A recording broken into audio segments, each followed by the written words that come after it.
بسم اللہ الرحمن الرحیم نحمده ونصلی علی رسوله الکریم اما بعد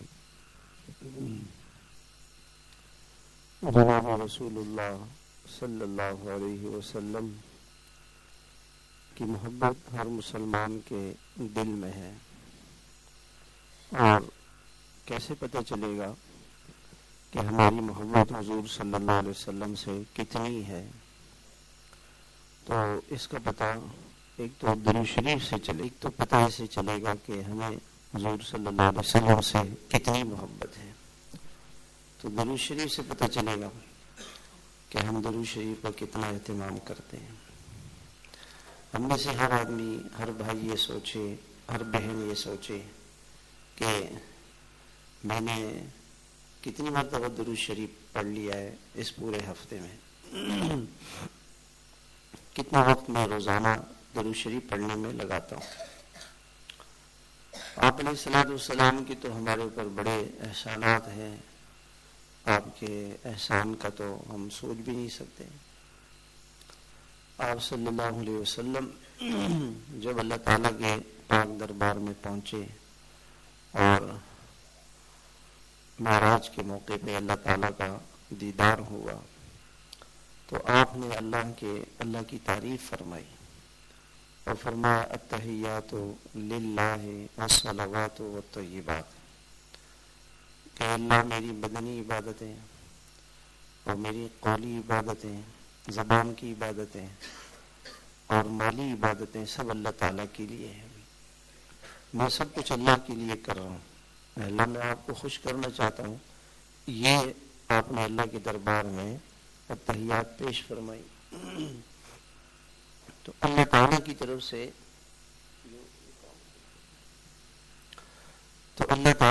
سے اس کا جواب کیا آیا؟ السلام علیکہ ایھا النبی ورحمۃ اللہ وبرکاتہ۔ اللہ تعالیٰ نے بھی 3 نعمتیں آپ کو عطا فرمائی، سلام، رحمت اور 3 چیزیں آپ نے اللہ کے دربار میں ہدیہ کی، اور ان 3 چیزوں کے بدلے میں اللہ کی طرف سے سلام آیا، رحمتیں آئیں، برکتیں آئیں۔ تو اللہ تعالیٰ بڑے ہیں اور یہ بڑی چیزیں ہیں۔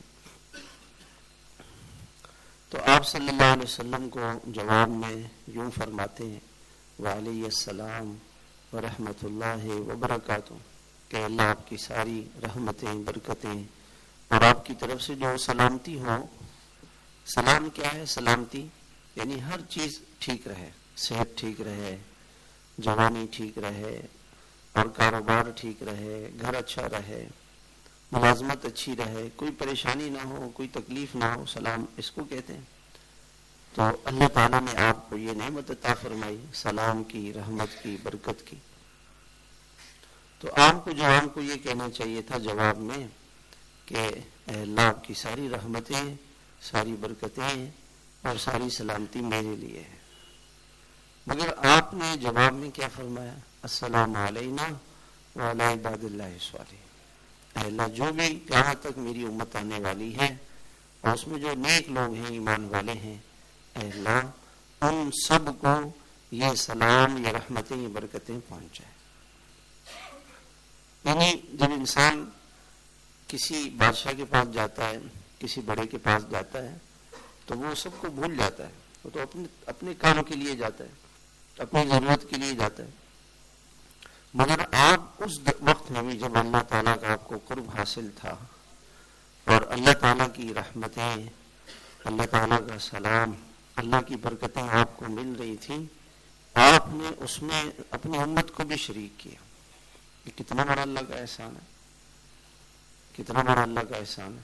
دنیا میں کوئی آدمی ایسا ہے جو اپنا مال سب کو دے دے کہ جی جو میرے پاس مال ہے وہ سب لے جاؤ بھائی، سب بڑی مشکل سے اپنے اوپر خرچ کرتا ہے، کوئی زیادہ بھی بچوں پہ خرچ کرتا ہے بس۔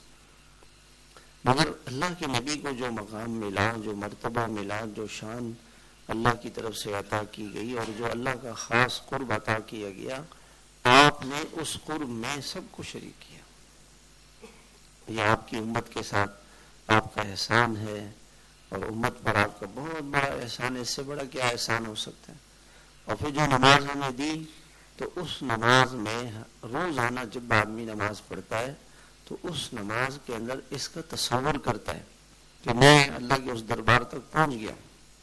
یہ تو تحیات جب آدمی شروع کرے تو یہ بات ذہن میں رکھے کہ اللہ کے نبی صلی اللہ علیہ وسلم اللہ کے دربار میں پہنچے اور اللہ کے دربار میں اللہ کی تعریف فرمائی اور اللہ تعالیٰ نے یوں اس کا جواب دیا.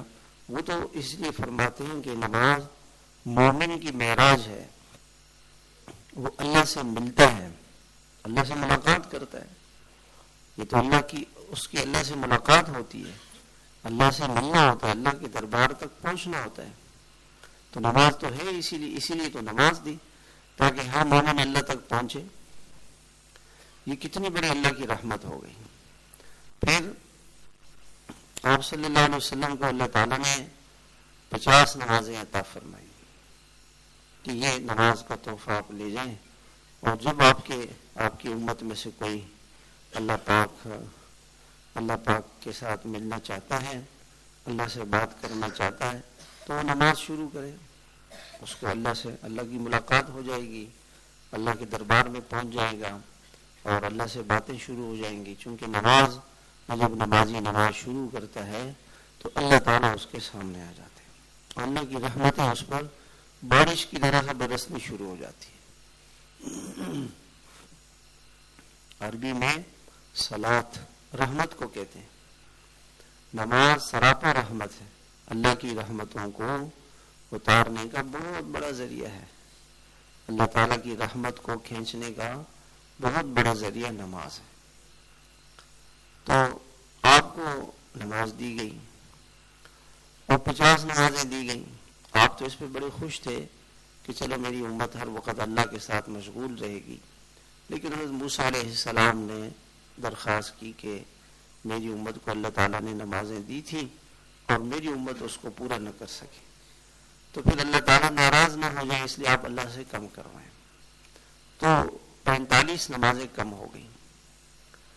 حضرت موسیٰ علیہ السلام نے کہا کہ آپ اور بھی کم کرائیں. آپ نے فرمایا مجھے حیا آتی ہے کہ اللہ تعالیٰ نے ایک تحفہ دیا ہے اور اس تحفے میں کمی ہو جائے، وہ ختم ہو جائے، یہ میں نہیں چاہتا.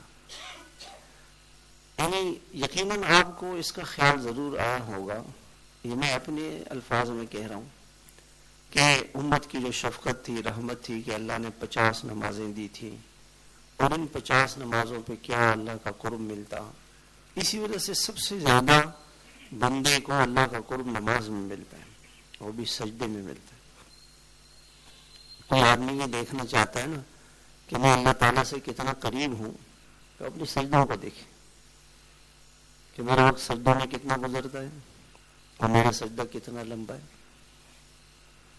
آپ صلی اللہ علیہ وسلم تو اتنا لمبا سجدہ فرماتے ہیں کہ صحابہ فرماتے ہیں کہ ہم یہ سمجھتے کہ کہیں آپ دنیا سے ہی چلے گئے، میں لمبا سجدہ ہوتا. عائشہ رضی اللہ تعالیٰ نے فرماتی ہے کہ آپ نے سجدہ فرمایا اور اتنا لمبا سجدہ فرمایا، میں یہ سمجھی کہ آپ کی روح پرواز کر گئی. تو میں نے آپ کے پاؤں پہ ہاتھ رکھا تو آپ نے پاؤں کو ہلایا تو میں سمجھی کہ نہیں آپ دنیا میں ہیں. تو کسی کو اگر یہ اندازہ کرنا ہو کہ مجھے اللہ کا کتنا قرب حاصل ہے تو وہ نماز کے سجدوں میں دیکھے کہ میرے سجدے کتنے زیادہ ہیں.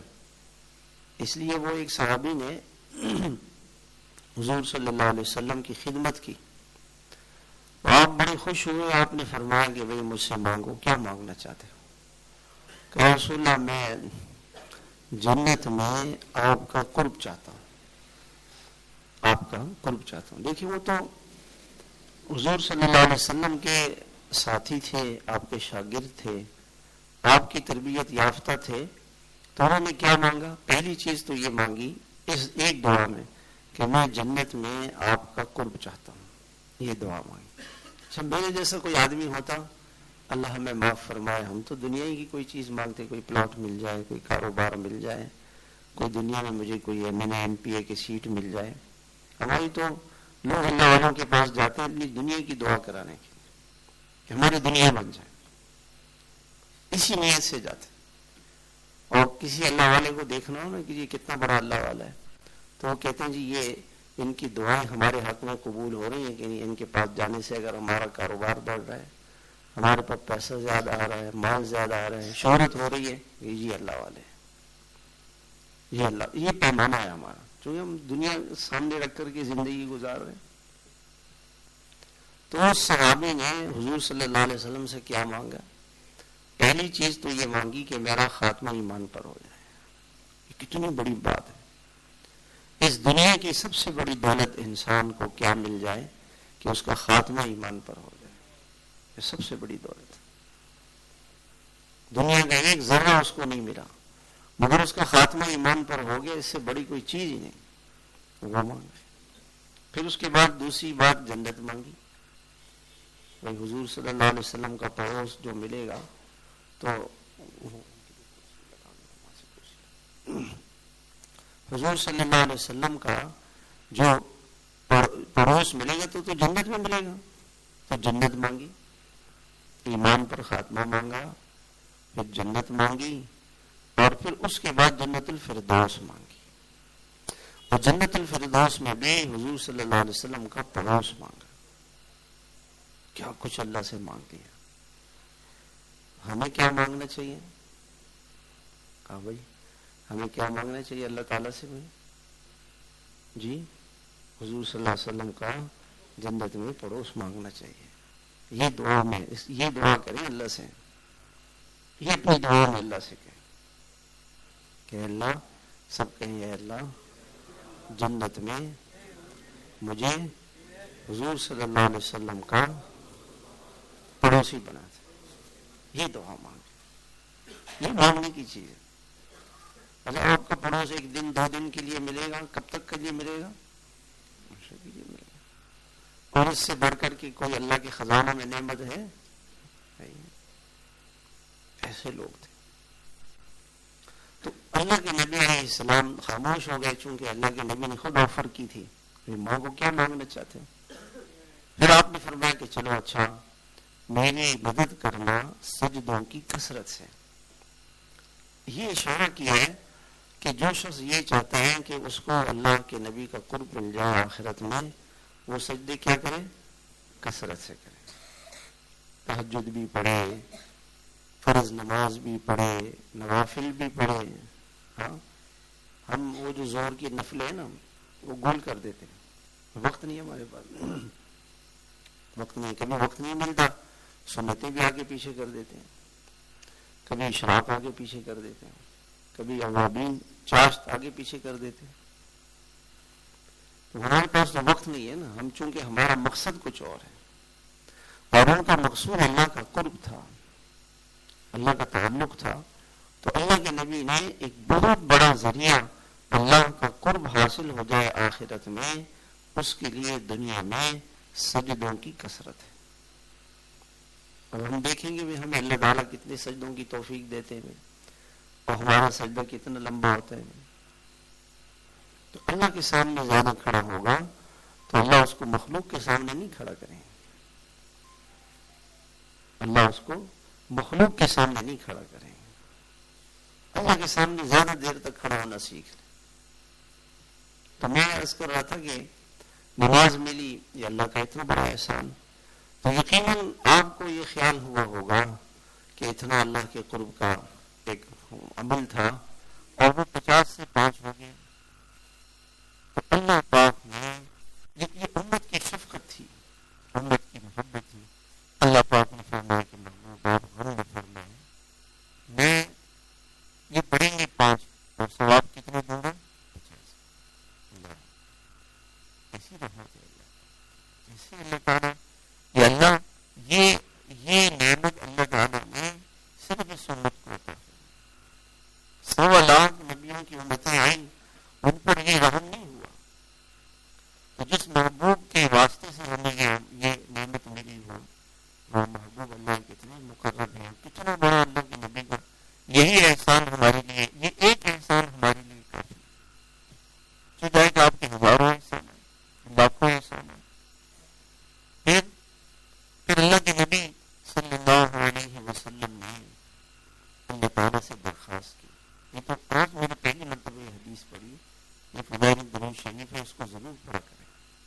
ہمارے وہاں مدنی مسجد میں ملتی ہے، مکان میں ملتی ہے، بہت دکانوں میں مل جاتی ہے، اس کو ضرور پڑھیں۔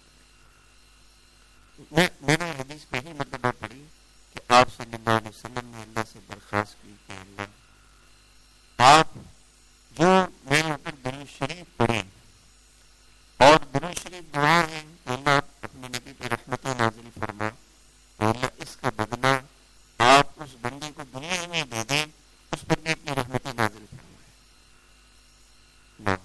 یعنی امت کو یاد رکھنا اللہ کی رحمتیں کھینچنے کا ذریعہ، اللہ کی رحمت کھینچنے کا ذریعہ، تو اللہ تعالیٰ نے جبریل امین کو بھیجا، اور جبریل امین نے کہا کہ رسول اللہ، اللہ نے آپ کی پکار کو سنا اور آپ کی دعا کو قبول کر لیا، اور جو بندہ ایک مرتبہ درود شریف پڑھے گا اللہ کی اس میں 10 مرتبہ رحمتیں آئیں۔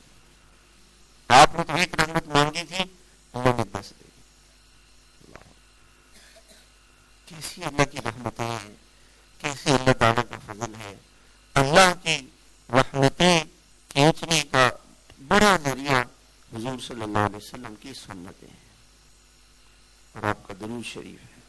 جتنا کثرت سے درود، اب ایک درود شریف پر اللہ کی 10 رحمتیں نازل ہوتی ہیں۔ اور ہمارے استاد محترم حضرت مولانا تقی عثمانی صاحب دامت برکاتہ نے رحمت کی تشریح فرمائی۔ یہ دعا ہے نا، رب ارحمہما کما ربیانی صغیرا، یہ اپنے ماں باپ کے لیے دعا کریں، چاہے اگر اتنی لمبی یاد نہ ہو تو مختصر بھی کر سکتے ہیں، رب ارحمہما، سب پڑھ لیں، رب ارحمہما، رب ارحمہما۔ لمبی نماز کے اندر دعائیں کریں، تحیات پہ پہنچیں تو درود شریف کے بعد ربنا آتنا فی الدنیا پڑھ لیں، ربنا ہب لنا پڑھ لیں، جو بھی قرآن کی دعائیں اس میں رب ارحمہما بھی پڑھیں۔ حضرت فرمانے لگے کہ حدیث پاک کے اندر آتا ہے کہ اللہ تعالیٰ کی رحمت کے 100 حصے کیے جائیں، اور یہ سمجھانے کے لیے ہے، ورنہ اللہ کی ذات نامحدود ہے، کوئی اللہ کو نہیں سمجھ سکتا، اللہ کی نعمتوں کو نہیں سمجھ سکتا، اللہ کے احسانات کو، اس کی رحمت کو تو بندہ اس عقل سے کیا سمجھے گا، چھوٹی سی عقل ہے۔ تو مثال کے لیے اللہ کے نبی صلی اللہ علیہ وسلم نے فرمایا کہ اگر اللہ تعالیٰ کی رحمت کے 100 حصے کیے جائیں، 100 حصے، اور ان میں سے ایک حصہ اللہ کی رحمت دنیا میں آئی ہے، جس کی وجہ سے سارے دنیا کے نظام چل رہا ہے۔ ماں باپ اپنے بچوں سے محبت کرتے ہیں، اور جانور اپنے بچوں سے محبت کرتے ہیں، جب دودھ پلاتے ہیں جانور اپنے بچوں کو تو پاؤں اٹھا دیتے ہیں تاکہ بچوں کو تکلیف نہ ہو۔ ساری دنیا میں جو اللہ تعالیٰ کی مخلوقات اور اللہ تعالیٰ کی جو مخلوقات میں شفقت ہے، محبت ہے، یہ ساری کی ساری یہ اللہ تعالیٰ کی اس ایک رحمت کا حصہ ہے۔ اور آپ یہ اندازہ لگائیں کہ اللہ جل شانہ کے پاس جو 99 رحمتیں ہیں وہ کتنی بڑی ہوں گی، اور آپ وہ رحمت اللہ سے مانگ رہے اپنے ماں باپ کی، اے رحمتوں والے اللہ میرے والد میں رحمتیں نازل کریں۔ اس لیے جب آدمی مسجد میں جاتے ہیں نا تو حدیث میں ایک دعا آتی ہے، اللہم انی اسألک من فضلک ورحمتک، اللہم انی اسألک من فضلک ورحمتک۔ جو مسجد سے نکلے تو کون سی دعا پڑے گا؟ اللہم انی اسألک من فضلک ورحمتک۔ یہ مسجد میں داخل ہوتے وقت بھی پڑھیں، مسجد سے نکلتے وقت بھی پڑھیں، اور اللہم افتح لی ابواب رزقک، اے اللہ میرے لیے اپنے رزق کے دروازے کھول دے، اور اللہ مجھ کو اپنا فضل فرما، اپنی رحمتیں عطا فرما۔ یہ وہ رحمت ہے جو اللہ سے مانگ رہے ہیں، جو اللہ کی رحمت کتنی بڑی رحمت ہے، اس رحمت میں سے ہم چھوٹی سی اللہ تعالیٰ سے مانگ رہے ہیں۔ اللہ کے نبی نے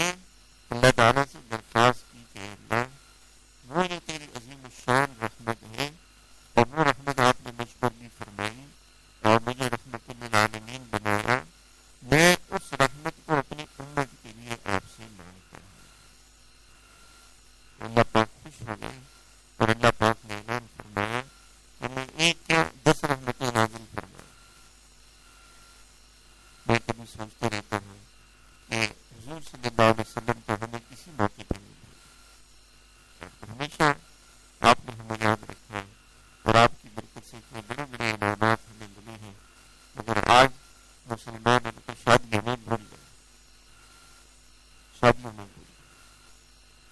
کسی مسلمان کو یہ فکر ہے کہ میری شادی ہو رہی ہے، بچوں کی شادی ہو رہی ہے، بچیوں کی شادیاں ہو رہی ہیں، میں شادی کو سنت کے مطابق کیسے کروں؟ یہ تو ضرور سوچتا ہے کہ حال اچھا ہو، بڑا بڑا حال ہے، بڑا حال ہے، کھانے اتنے قسم کے ہیں، نام و نمود کے لیے، شہرت کے لیے کیا کچھ کرتے رہتے ہیں، لیکن یہ کہ میرے بچوں کی زندگی، میرے گھر میں حضور صلی اللہ علیہ وسلم کی سنتیں زندہ ہو جائیں، میری شادی میں، میری خوشی میں، میری غمی میں۔ کتنی جگہ پہ ہم حضور صلی اللہ علیہ وسلم کو بھول گئے۔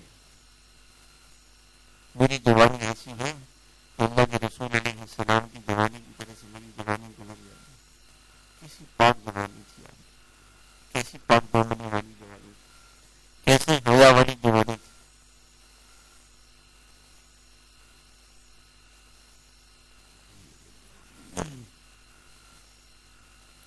میرے گھر میں میرے بچوں میں حیا ہے تو میرے بچوں کا لباس ایسا ہے جیسے حضور صلی اللہ علیہ وسلم کا لباس تھا۔ مجھے کیا پسند ہے آپ اپنے بچوں سے پوچھیں نا، تو بچے کیا کہیں ہمیں پیپسی، برگر، پتہ نہیں کیا کیا چاہیے۔ ہم نے اپنے بچوں کو نہیں بتایا کہ حضور صلی اللہ علیہ وسلم ناشتے میں کیا پسند فرماتے تھے، کھانے میں کیا پسند فرماتے تھے۔ آپ صلی اللہ علیہ وسلم کو کون سا لباس پسند ہے؟ آپ کسی بچے کو لباس پہنائیں نہ اور یوں کہیں کہ بیٹے یہ تو حضور صلی اللہ علیہ وسلم کی سنت ہے، داڑھی تو حضور صلی اللہ علیہ وسلم کی سنت ہے، یہ لباس تو حضور صلی اللہ علیہ وسلم کی سنت ہے، یہ حیا والا برقع، یہ حیا والی چادر تو حضرت فاطمہ کی سنت ہے۔ اس طرح سے ہم اپنے بچوں کو سنیں، ہمارے بچوں کو حضور صلی اللہ علیہ وسلم کے احسانات کا پتہ کہ آپ کے کتنے بڑے احسانات، اور ان احسانات کا حق کیا ہے کہ ہم آپ کو درود شریف کثرت سے پڑھیں۔ ایک درود شریف پر اللہ تعالیٰ کتنی نعمتیں دیتے ہیں؟ 50 نعمتیں دیتے ہیں، 10 نیکیاں ملتی ہیں، 10 گناہ معاف ہوتے ہیں، 10 درجے بلند ہوتے ہیں، 10 رحمتیں ملتی ہیں، اور ترغیب کی روایت ہے کہ 10 غلام آزاد کرنے کا ثواب ہے۔ ایک درود شریف پر اللہ تعالیٰ کی 50 نعمتیں مل گئی۔ میرے بھائیوں، کتنی محرومی کی بات۔ ہمارا وقت کتنا موبائل میں لگتے ہیں۔ ایک آدمی نے مجھے فجر میں فون کیا، فجر کے وہاں بیٹھے ہوئے میرا ذکر کا حلقہ لگتا ہے، وہ کہہ رہے کہ میں موبائل بہت استعمال کرتا ہوں، جب سے میں 2.5 گھنٹے میرے موبائل میں فجر جب میں جاگا ہوں، جاگنے سے لے کے اب تک 2.5 گھنٹے لگا چکا ہوں موبائل پر۔ مجھے اتنی شرم آئی کہ ہم میں سے کوئی ہے جس نے 2.5 گھنٹے ذکر کیا ہو، بیٹھ کے ایک جگہ پہ 2.5 گھنٹے تک تلاوت کیا ہو، 2.5 گھنٹے تک ذکر کیا ہو، 2.5 گھنٹے مسجد میں دیا ہو، میرے پورے 2.5 گھنٹے مسجد میں دعوت والے کام کے لیے ہو، 2.5 گھنٹے تک بیٹھ کے درود شریف پڑھو۔ ہم تو درود شریف پڑھنے کے لیے، تسبیحات کے لیے ہمارے پاس وقت نہیں۔ کسی ساتھی سے ہمارے حضرت رحمۃ اللہ علیہ پوچھتے تھے نا، بھائی کیا حال ہے اعمال کا؟ حضرت وہ تسبیحات کا وقت نہیں ملتا، تسبیحات کا وقت نہیں ملتا۔ ایک ساتھی نے مجھے فون کیا، انہوں نے کہا بھائی آدھا گھنٹہ صبح، آدھا گھنٹہ شام کو اللہ کو دے دو، بھائی 24 گھنٹے میں سے 23 گھنٹے اپنے کام میں لگانا، 1 گھنٹے تو اللہ کو دے دو، 1 گھنٹے تو اللہ کو دے دو۔ میں ایک مرتبہ حضرت رحمۃ اللہ علیہ کے پاس گیا ظہر کے بعد کسی کام سے، تو بیٹھا تو دیکھا نا حضرت ذکر کر رہے تھے، تو میں نے ایسے کہا حضرت آپ تو اور کوئی کام نہیں آپ کا ذکر کے علاوہ؟ صبح کی جب بات ہے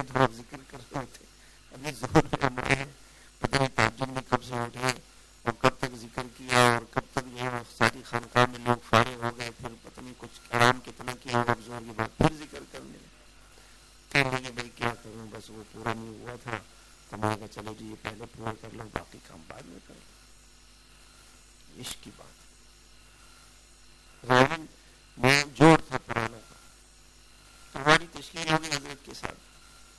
تو صبح وہ پرانوں کے جوڑ میں فجر کے بعد بیان نہیں ہوتا تھا, تو تشکیل رات کو ہو جاتی تھی اور جی فجر کے بعد تشکیل کی جگہ پہ 10 دن کا جوڑ ہوتا تھا, تو 5 دن کی تشکیل ہوتی تھی اس میں. تو فجر کے بعد سارے ساتھی بستر باندھ رہے ہیں اور جناب کوئی ناشتے کا کیا, اور میں دیکھ رہا کہ حضرت کو دیکھو میں کیا کروں, حضرت کے ساتھ جا رہا ہوں. حضرت نے پورا بیٹھ کے اپنا ذکر کر رہے, سارے ساتھیوں نے ناشتے کیے, سارے کاموں سے فارغ, حضرت ذکر سے فارغ, اور آ کر کے حضرت گاڑی میں بیٹھ گئے. باقی ہم تو ناشتہ میں لگے رہے, وہاں ذکر کرنے میں لگے. فرمانے میں غالب میں حاجی صاحب کے کمرے کے باہر بیٹھا ہوا تھا, ذکر کر رہا تھا فجر کے بیان کے بعد. وہ سارے نظام الدین والے حضرات جو تھے وہ ناشتہ کر رہے تھے. تو ناشتے سے جب باہر آئے تو فرمایا کہ واسف ذکر تو خالی پیٹ کرتے ہیں, آپ نے ابھی ناشتہ کیا, آپ ذکر کر رہے ہیں. تو حضرت نے فرمایا جی میں ناشتہ نہیں کرتا ہوں, میں ناشتہ ذکر ہی ہے. ناشتہ چھوڑ دیا تھا, ناشتہ نہیں کیا ساری چیز, ناشتہ کریں گے ذکر کریں گے. اللہ کو وقت دیا, ایسے بنتے لوگ اللہ والے. اللہ کو وقت دینے سے انسان اللہ والا بنتا ہے. وہ بزرگ تشریف لاتے ہیں, فرمان ہم کس کے, اگر ہم سے پوچھیں ہم کس کے, تو شیطان ہمیں جواب کیا سنائے گا, منظر کے. وہ فرمانے لگے ہم تنہائی میں کس کے, جب ہم خالی ہوتے ہیں فارغ ہوتے ہیں تو ہمارا کیا کام ہوتا ہے جی, ایک ہی کام ہوتا ہے موبائل. ہم موبائل کے اللہ اس کے رسول کی تھوڑی ہے. جیسے فارغ ہوتے ہیں فوراً موبائل دیکھتے ہیں کہ موبائل میں کیا میسج آیا. ہم خلوت میں جس کے ہم اسی کے. اور دنیا کے اندر آج جو اپنی خلوتوں کو گندہ کرے گا, ناپاک کرے گا, دنیا کی تنہائیوں کو گندگیوں میں لگا رہے گا, اس کی قبر کی تنہائی میں بڑی پریشانی ہوگی. اس کو ہمارا بہت خطرہ ہوگا اس کے. دنیا کی تنہائیوں میں تو گناہ کر رہا ہے, اور قبر کی تنہائی اس کے لیے بڑی خطرناک ہے. وہ تنہائی تو درود شریف پر اللہ تعالیٰ کی 50 نعمتیں ملتی ہیں.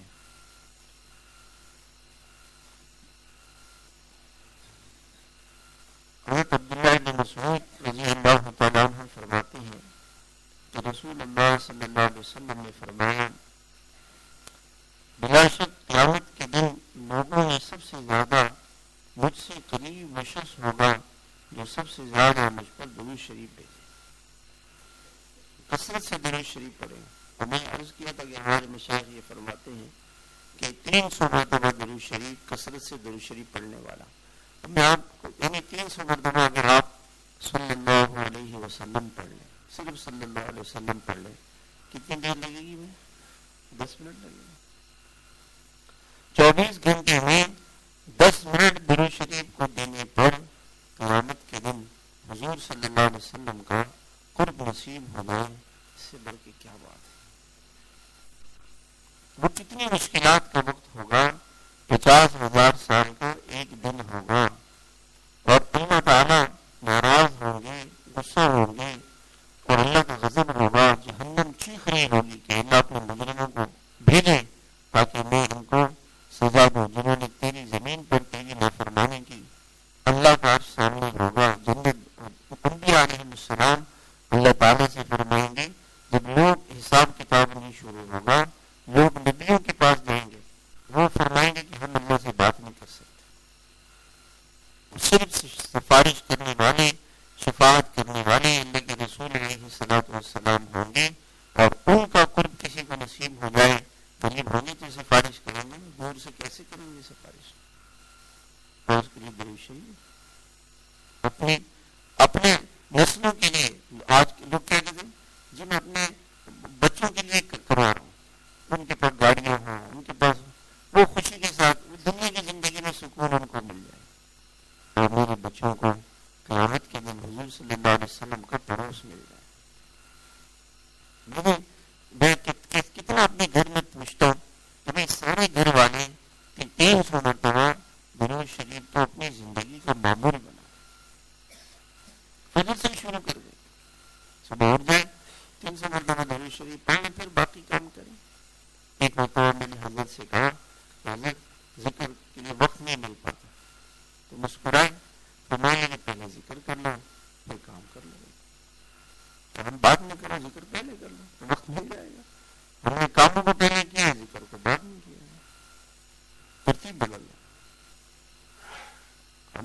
ہم یہ تو نہیں کہتے جیسے حضرت نے ساری زندگی کے لیے ناشتہ چھوڑ دیا، یہ ہم ضرور کہتے ہیں کہ کاموں کو پیچھے کر لو، یہ ذکر کو پہلے کر لو، درود شریف کو پہلے کر لو، یہ تلاوت کو پہلے کر لو، تبلیغ کو پہلے وقت دے دو، دعوت کو پہلے وقت دے دو، اپنے تقاضوں کو، اپنی ضروریات کو پیچھے کر لو۔ اتنی سی بات۔ قیامت کے دن سب سے زیادہ مجھ سے قریب وہ شخص ہوگا جو سب سے زیادہ مجھ پر درود شریف پڑے گا۔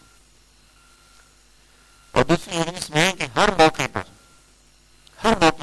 مجھ سے سب سے زیادہ قریب وہ شخص ہوگا، ہر موقع پہ اللہ ہوگا۔ حشر میں کتنے مسائل ہوں گے، حوض کوثر میں لوگوں کو پیاس لگی ہوگی، وہ لوگ یہ چاہیں گے کہ ہمیں حوض کوثر پر پانی ملے، پولیس رات ہوگا، سایہ نہیں ہوگا، لوگ عرش کا سایہ ڈھونڈیں گے کہ ہمیں عرش کا سایہ مل جائے، میزان تلے گا، نیکیاں اور برائیاں سامنے ہوگی، ساری دنیا دیکھ رہی ہوگی، اللہ تعالیٰ حساب کتاب میں آسانی فرمائے اور اللہ تعالیٰ بغیر حساب کے جنت میں داخل فرمائے۔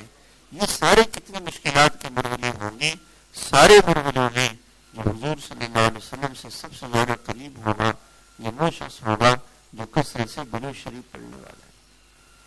اللہ نے بتا دیا ہے، کوئی مشکل ایسی نہیں ہے کہ جس کا کوئی حل نہیں ہو۔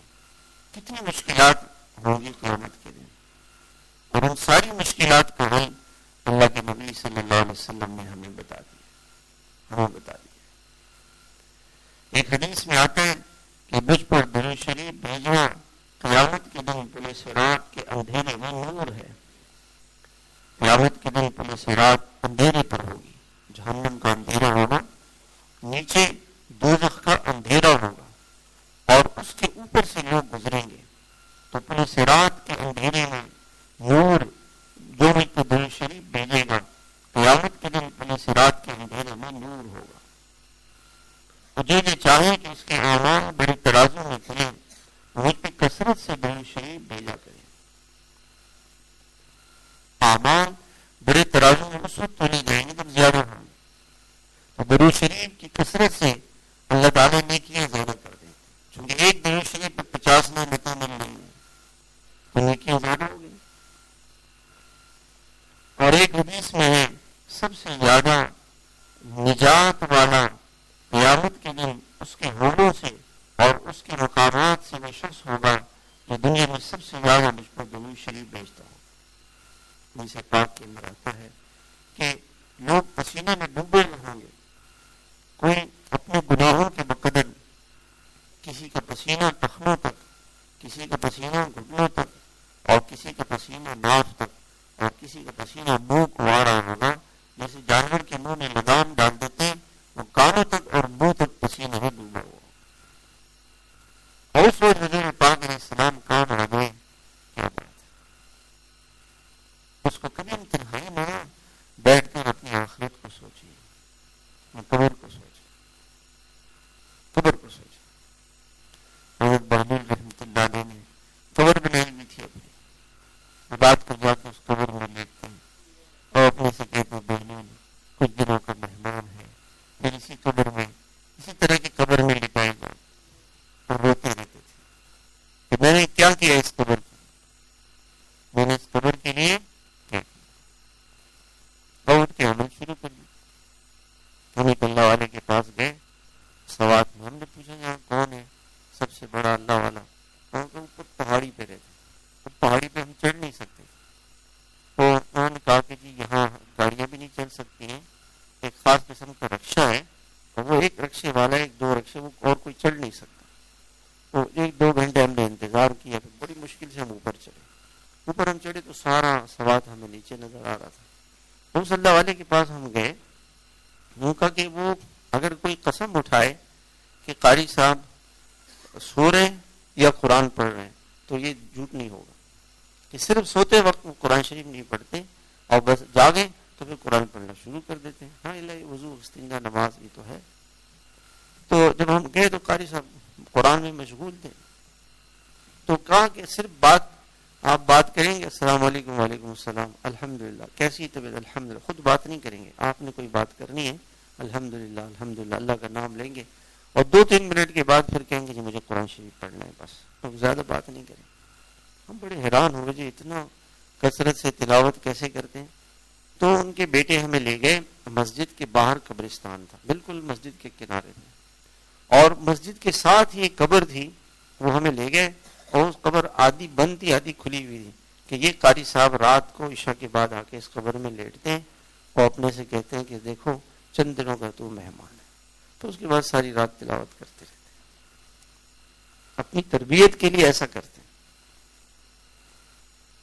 ہم کبھی قبرستان جائیں اور جا کے یہ رات کے وقت چلے جائیں اور سوچیں کہ کیا اگر آپ میں سے کوئی ایسا ہے جس کو ایک رات کے لیے صرف ہم قبرستان چھوڑ دیں, کچھ نہیں ہوگا, قبر میں ہی نہیں لیتے ویسے قبرستان میں چھوڑ کے آ جائے, میں تو نہیں کر سکتا. کیسے خوف آتا ہے. آپ کبھی قبرستان سے گزرے نا رات کو اندھیرا, کیسے خوف آتا ہے. تو اپنی قبر کو لوگ کہتے ہیں جی ہم گناہوں سے کیسے بچیں, قبر کو یاد کریں, موت کو یاد کریں, آخرت کو یاد کریں, اور اس آخرت میں کام آنے والے اللہ کے رسول صلی اللہ علیہ وسلم ہیں, آپ کی مبارک سنتیں ہیں, اور وہ درود شریف ہے جو ہمیں آخرت میں کام آئے گا. اور فرمایا کہ پولیس رات کے اندھیروں میں نور ہے, اعمال کے ترازو میں, بڑی ترازو میں اس کے اعمال تلے, اس پر کثرت درود شریف ہے, اور قیامت میں سب سے زیادہ نجات دلانے والا اس کے حولوں اور اس کے مقامات سے وہ شخص ہوگا جو دنیا میں مجھ پہ سب سے زیادہ درود شریف بھیجے گا, اور وہ عرش کے سائے میں ہوگا. ایک حدیث میں کہ 3 آدمی اللہ کے عرش کے سائے میں ہوں گے جس دن اللہ کے سائے کے علاوہ اور کوئی سایہ نہیں ہوگا, جو دنیا میں کسی مصیبت زدہ کی مصیبت ہٹائے, اور جو حضور پاک علیہ السلام کی سنت کو زندہ کریں, اور جو کثرت سے درود شریف پڑھیں. ایک حدیث میں ہے کہ اپنی مجالس کو درود شریف کے ساتھ مزین کیا کرو, مجھ پر درود شریف کا پڑھنا تمہارے لیے قیامت میں نور ہے.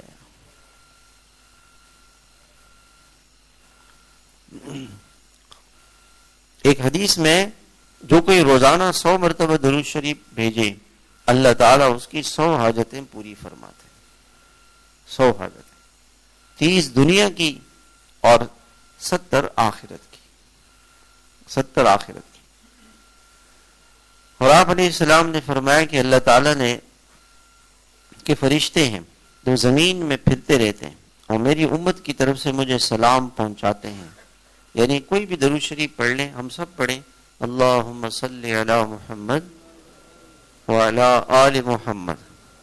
وہ فرشتے یہاں پہ موجود ہیں اور ان فرشتوں نے ہمارا نام لکھ لیا, اور حضور پاک علیہ السلام کے دربار میں جیسے آپ نے بٹن دبایا اور آپ کا کوئی بھائی رشتہ دار مدینہ منورہ میں تو فوراً اس کو کال مل گئی, تو وہ فرشتے نے آپ کے دربار میں جا کے عرض کر دیا کہ یا رسول اللہ فلاں بن فلاں نے آپ کے دربار میں درود شریف کا ہدیہ پیش کیا ہے. ایک صحابی نے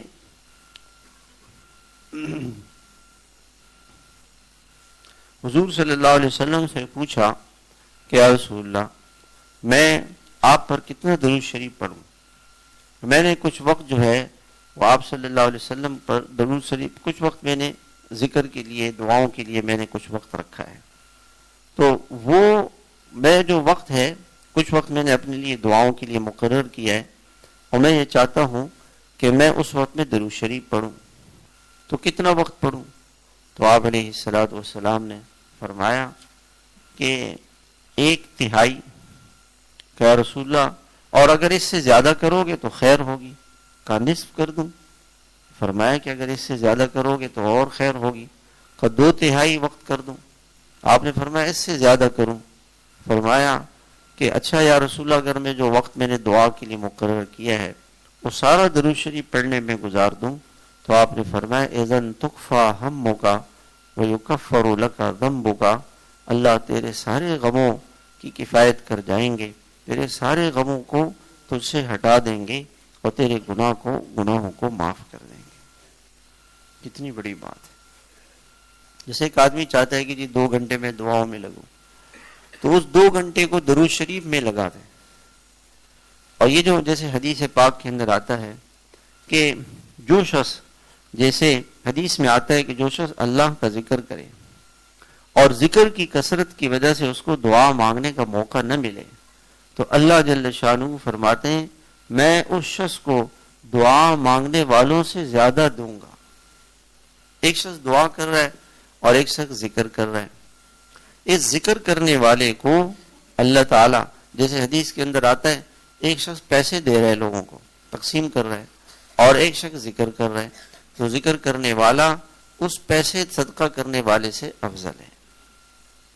اور ایک شخص دعا کر رہا ہے اور ایک شخص ذکر کر رہا ہے، تو اس ذکر کرنے والے کو اللہ تعالیٰ اس کی ساری دعائیں خود بخود قبول فرما لیں گے۔ اسی طرح سے اگر کوئی اپنا وقت درود شریف میں لگائے تو وہ سارا وقت درود شریف میں جو لگائے گا اللہ تعالیٰ اس کے سارے غموں کے لیے کافی ہو جائیں گے اور اللہ تعالیٰ اس کے گناہوں کو معاف فرما دیں گے۔ تو میرے محترم بھائیوں، حضور پاک صلی اللہ علیہ وسلم کے ہم پر کتنے حق ہیں اس کا تو ہم سوچ بھی نہیں سکتے، اور آپ کے احسانات اور آپ کے حقوق کا حق کیا ہے کہ ہم آپ کی سنتوں کو نہ بھولیں، آپ کی سنتوں کو نہ بھولیں، ہر موقع پر سنت کو یاد کریں، ہر موقع کی سنت۔ میں جب بھی حضرت واصف منظور صاحب رحمہ اللہ کی خدمت میں حاضر ہوتا تھا، حضرت مجھ سے پوچھتے کہ بھئی اس موقع کی سنت پوچھ کر آؤں۔ ایک فکر لگی رہتی تھی کہ اس موقع پہ حضور پاک علیہ السلام کی سنت کیا ہے، اس موقع کی سنت کیا ہے۔ ڈھونڈ ڈھونڈ کے تلاش کر کے حضور پاک علیہ السلام کی سنتوں پر عمل کرتے تھے۔ تو بھئی اللہ تعالیٰ سے خوب مانگے بھی، اور اتباع کی نیت سے اپنے بچوں کو اپنے گھر میں، ہمارے بڑے فرماتے ہیں اپنے گھر میں سنتوں والا ماحول بنائے، زمین پہ بیٹھ کے کھانا ہو، سنت طریقے سے بیٹھ کے کھانا ہو، لباس اپنے بچوں کو سنت والا پہنائے۔ سنت لباس کی برکات ہے، ان کے ٹخنے کھلے ہوئے ہوں، سر کھلا ہوا نہ ہو، سر پہ ٹوپی ہو، اور ان کے شادیوں میں ایسی شادیوں میں نہ لے کے جائیں کہ جن شادیوں میں سنت کے خلاف چیزیں ہیں۔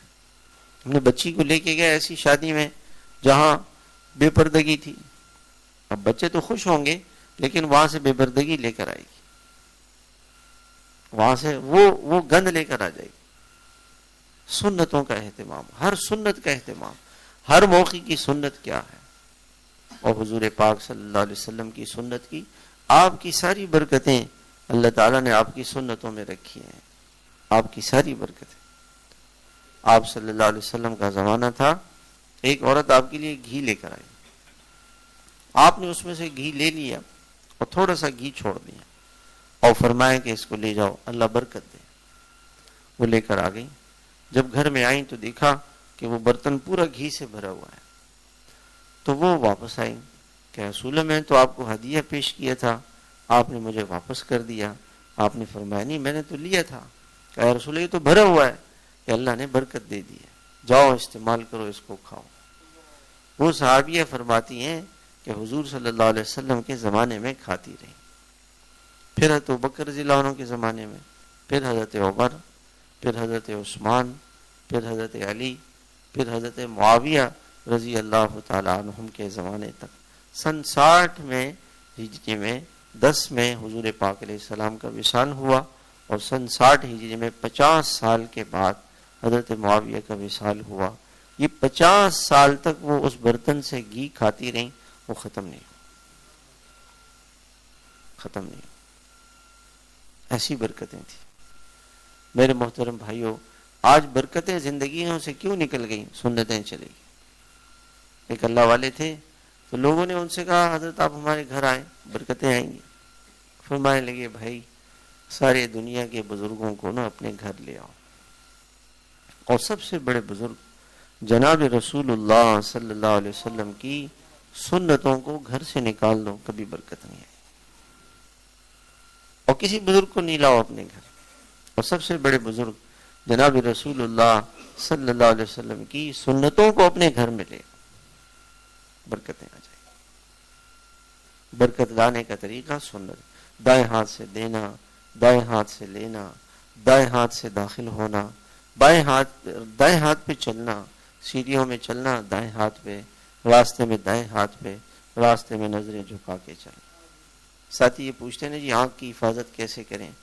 تو بھئی آپ صلی اللہ علیہ وسلم تو راستے میں ایسے نظریں جھکا کے چلتے تھے جیسے کوئی اونچائی سے نیچے جاتا ہے۔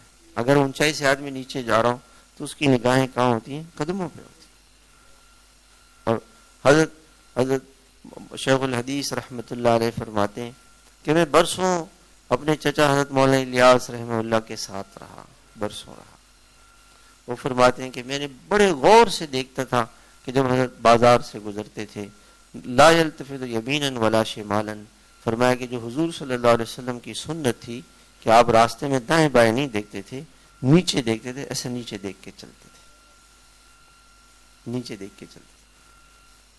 ہمارے حاجی عبدالوہاب صاحب رحمہ اللہ قصہ سناتے تھے، جس دن ہمارا گشت ہوتا تو ہم بازار جو جاتے تھے دفتر، لیکن اس راستے سے نہیں جاتے تھے جو بازار سے گزرتا تھا، وہ لمبا راستہ لیتے تھے تاکہ آج ہم سے کوئی بد نظری نہ ہو، کوئی گناہ نہ ہو، تاکہ ہمارا گشت اللہ کے یہاں قبول ہو جائے۔ ایسے نظروں کی حفاظت کرتے۔ اس زمانے کا اللہ کا ولی وہ ہے جو آنکھوں کی حفاظت کرے۔ گشت بھی کیا، تعلیم بھی کی، ذکر بھی کیا، نمازیں بھی پڑھی، دعائیں بھی کی، سارے اعمال کیے، اور بھائی تھوڑی سی بد نظری کر لی، بھائی ساری اعمال پہ پانی پھیر لیا۔ دودھ کی بالٹی بھری اور اس میں ایک قطرہ پیشاب کا ملا دیا، جی اس میں ایک قطرہ گندگی کا ملا دیا بھائی۔ اس لیے میرے بھائیوں، اعمال کی حفاظت، جیسے پہلے فرماتے تھے نا، وہ لایانی سے حفاظت، لایانی دیکھنا، لایانی بولنا، اس سے اپنی زبان کی حفاظت کریں، پھر گناہوں سے بچیں۔ پھر آپ دیکھیں کہ اللہ تعالیٰ کیسے آپ کی زندگی میں برکتیں لاتے ہیں۔ برکتیں پیسوں سے نہیں آتی ہیں، چیزوں سے نہیں آتی ہیں، چیزوں سے نہیں آتی، برکتیں تو سنتوں سے آتی ہیں۔ اپنی زندگی کا جائزہ لے کہ کون کون سی سنتیں حضور صلی اللہ علیہ وسلم کی، کون کون سی سنتیں میرے پاس ہیں، میرے پاس نہیں ہیں۔ حضرت تھانوی رحمۃ اللہ علیہ فرماتے ہیں ایک دن مجھے خیال آیا کہ میں لوگوں کو تو کہتا ہوں کہ سنتوں پر عمل کرو، لیکن میرے زندگی میں کون سی سنتیں ہیں؟ فرمایا میں نے 3 دن تک اپنا جائزہ لیا کہ میں کیا کرتا رہتا ہوں، میرا یہ عمل سنت کے مطابق ہے کہ نہیں۔ سوتے وقت بستر پہ دائیں کروٹ پہ سونا۔ ہمارے حضرت رحمۃ اللہ علیہ بنا میں تھے، ان کے ساتھ لوٹا تھا بنا میں عرفات میں، تو میں نے پوچھا جی حضرت یہ لوٹا کیوں لاتے ہیں؟ کہتے ہیں یہاں بنا عرفات میں جو وضو خانے ہوتے ہیں، بیٹھ کے وضو کی جگہ نہیں ہوتی، تو یہ سنت رہ جاتی ہے، اس لیے میں اپنے ساتھ لوٹا رکھا ہوا ہے، اس میں پانی لے کے ایک جگہ پہ بیٹھ کے وضو کرتا۔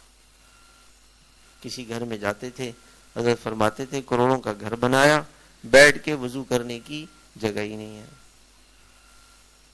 بیٹھ کے وضو کرنے کی جگہ ہی نہیں، اور وہ اٹیچ بات ہے، اٹیچ بات ہے، تو اس میں دعائیں کیسے پڑھیں گے بھائی؟ کھڑے ہونے کی جگہ ہے۔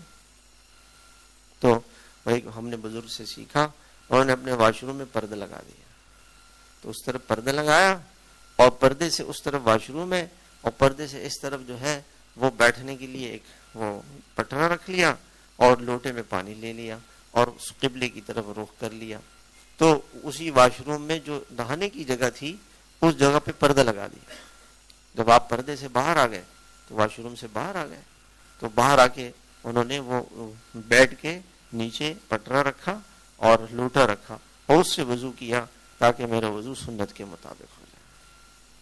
کرنے والے کو تو بھائی بہت کچھ کر سکتا ہے، بہت کچھ کر سکتا ہے۔ ہر سنت ہمیں اللہ سے، اللہ کے رسول سے قریب کر دے گی۔ جتنی زندگی میں سنتیں آتی چلی جائیں گی، اللہ کے نبی کے ہم قریب ہوتے چلے جائیں گے۔ اور میرے بھائیوں ایسی محنت کرنا کہ حضور پاک علیہ السلام کی سنتیں ساری دنیا میں عام ہو جائے. آج ساری دنیا کے مسلمان کیوں پریشان ہیں کہ حضور پاک علیہ السلام کی مبارک زندگی ہاتھوں سے نکل گئی. مال تو ہے، پیسہ ہے، بادشاہتیں ہیں، ایٹم بم ہے، ساری دنیا کی فوجیں ہیں، سب کچھ ہے، مگر حضور پاک علیہ السلام کی سنت نہیں ہے.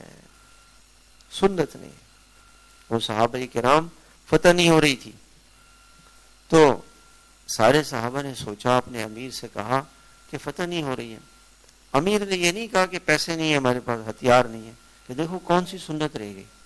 انہوں نے کہا کہ وہ کئی دن جہاد کی مشغولیت کی وجہ سے کئی دنوں سے ہم نے مسواک نہیں کی.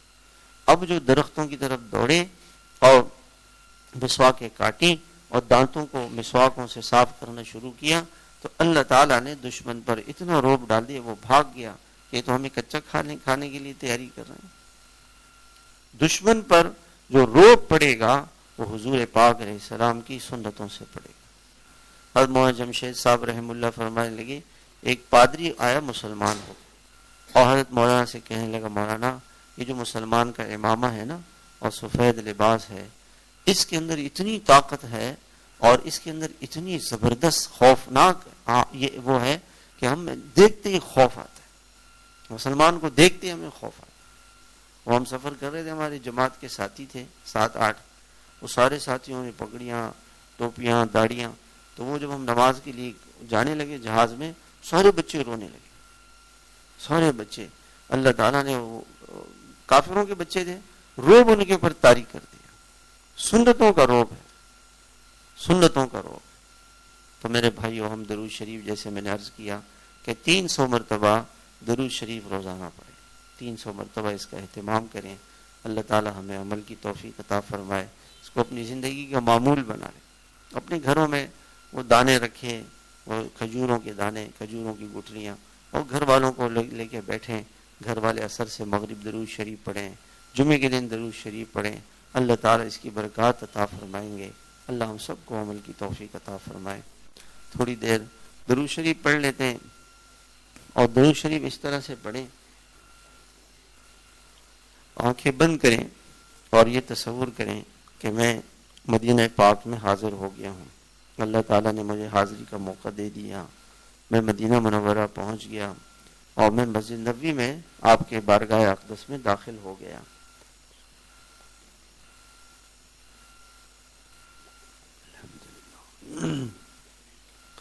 اور میں بارگاہ اقدس میں پہنچ کے وہاں داخل ہو گیا اور میں حضور پاک علیہ السلام کے مبارک قدموں میں کھڑا ہوا ہوں ادب کے ساتھ. نگاہیں میری جھکی ہوئی ہیں اور میں درود شریف پڑھتا ہوں. اور جیسے میں درود شریف پڑھتا ہوں تو یہ درود شریف فرشتے آپ تک پہنچاتے ہیں اور آپ کے دربار